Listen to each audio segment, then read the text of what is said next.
안녕하세요. 저는 경기 북부 비정규직 지원센터 센터장 박정민이라고 합니다. 반갑습니다.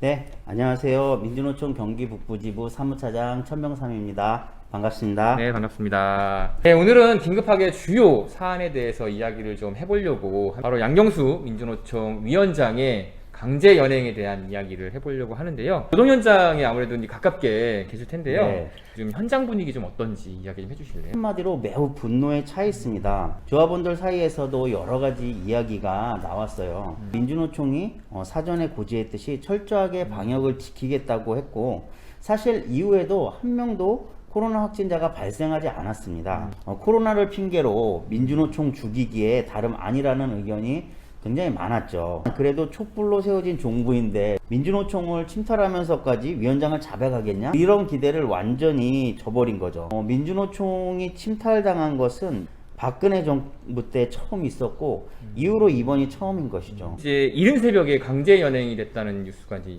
보도가 되고 있어요. 이 은밀하게 추진됐던 이 강제 연행, 이 연행 과정 어떻게 좀 진행됐는지 설명 좀 해주시겠어요? 위원장의 체포는 정말 새벽에 기습적으로 즉각 단행이 되었습니다. 그날은 보건의료노조의 파업이 예정되어 있던 날이었거든요.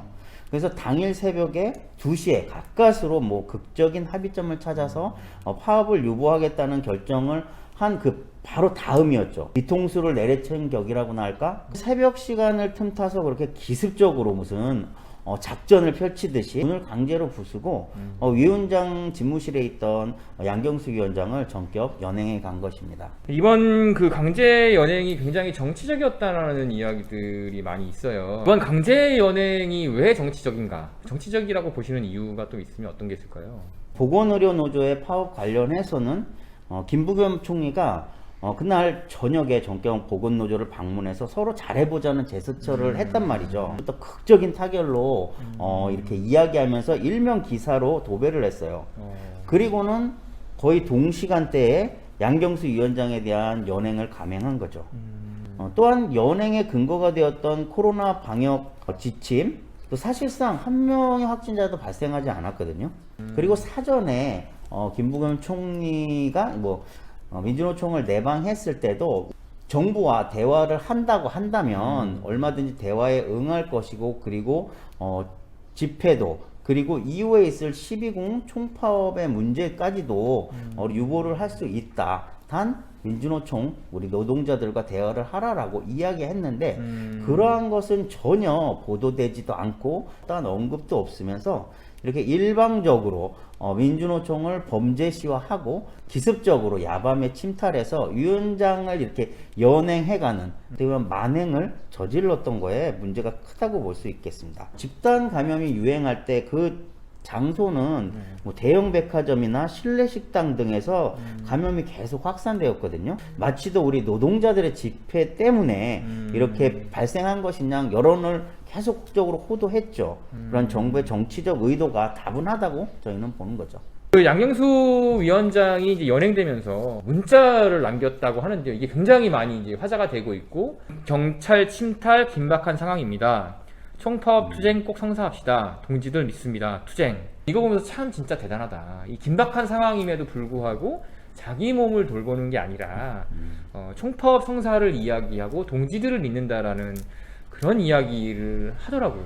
궁금한 게 좀 생기더라고요. 양경수 위원장이 이제 어떤 사람인지, 10월 20일 총파업이 어떤 의미가 있는지. 양경수 위원장은 기아차 비정규직 출신이고요. 우선 최초의 비정규직 출신의 그 노동자가 민주노총 위원장으로 당선이 되었죠. 아직까지 제대로 노동조합의 활동이나 이런 것을 인정받지 못하는 그러한 사람들을 대변할 수 있는 그러한 위원장이다라고 보면 될 것 같아요. 그리고 10월 20일 총파업의 의미는 그동안 2년 동안의 코로나 시기를 거치면서 노동자들이 너무도 일방적인 희생을 강요되어 왔습니다. 언론에 많이 보도됐기에 보건의료 노동자들의 그런 어려움과 희생에 대해서는 많이들 알고 계실 거예요.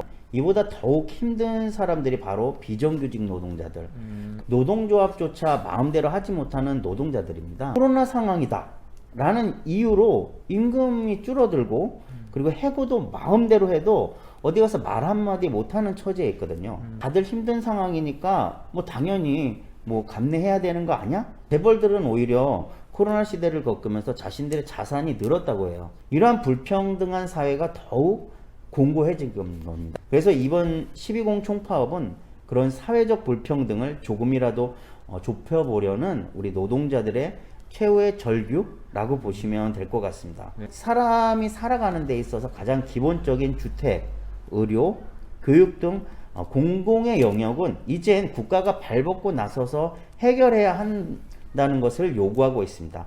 바로 책임의 주체 문제를 정확하게 요구하는 거죠. 그래서 이번 총파업이 우리 노동자들에게 더욱 의미가 큰 것이고 하다고 할 수 있죠. 마지막으로 이제 북부지부에서 총파업 준비하고 계실 텐데요. 그 현재 상황이나 특별히 시청자분들에게 좀 해주시고 싶으신 말씀 있으면 끝으로 한 말씀 좀 부탁드리겠습니다. 네. 오늘로써 이제 총파업이 정확하게 44일 네. 앞으로 다가왔습니다. 그래서 이미 이 전부터 계속해서 12공 총파업을 우리 민주노총에서는 민주노총 임시대의원대회를 치르면서 힘있게 결의하고, 그리고 불평등한 세상 그리고 차별을 없애는 총파업을 반드시 성사시켜내자고 단위사업장의 대의원들과 단위사업장에서 결의를 했는데요. 지금 현재 보면은 이제 총파업이 많이 뭐 이야기도 되고 조직하기도 하고 해요. 근데 반면에 또 어려움도 있어요. 왜냐하면 각 단위별로 또 교섭이 많이 진행되고 있고, 그리고 뭐 단사별로 또 일정이 있고 하다 보니까 사실 힘 있는 총파업에 대해서 지금 막 들썩들썩 하면 좋은데 사실 이렇게까지는 되지 않고 있거든요. 그리고 여전히 코로나 상황이 계속되면서 국민들에게 총파업을 이야기하면 아니 민주노총은 또 총파업이야? 이런 이야기들을 하십니다. 내용보다는 쟤네가 총파업을 한대, 이게 먼저 다가가는 게 사실이에요. 그래서 저희 북부지부도 오늘부터 계속 총파업 전까지 시민들을 대상으로 한 그런 선전 홍보 사업을 더 많이 알려내기 위해서 매일 점심이든 저녁 시간대든 이렇게 총파업에 대한 이런 것들을 뭐 선전하고 홍보하고 있거든요. 그래서 이렇게 우리 민주노총의 조합원들이 어떤 내용으로 가지고 있는지, 그리고 왜 총파업을 하는지에 대해서 한번 이렇게 나눠드리는 홍보물, 이런 것들을 한번 차근차근 읽어보시면서 생각해 주셨으면 좋겠고요. 그리고 우리 북부지부에 소속되어 있는 조합원들과 그리고 간부들에게 있어서는 이 총파업을 내가 나로부터, 그리고 우리 간부들이 결의해서 함께 만들어 나가는 총파업이다 생각하고, 그리고 함께 작은 것이라도 자기의 현재 처해 있는 위치에서 그 자기의 상황과 조건에 맞는 데서 작은 실천이라도 하나씩 해 나가면서 총파업을 좀 알려내서 반드시 좀 12공 총파업이 성사돼서 이 세상을 바꾸는 그런 하나의 과정에 작은 힘이 되었으면 좋겠다라는 당부를 드리고 싶습니다. 10월 20일까지 민주노총 경기 북부지부에서 시민들을 만나는 선전전을 한다고 하니까요. 시민 여러분들도 혹시라도 지나시다가 만나게 되면 궁금하신 것도 좀 여쭤보시고 응원도 좀 많이 해주시면 좋을 것 같습니다.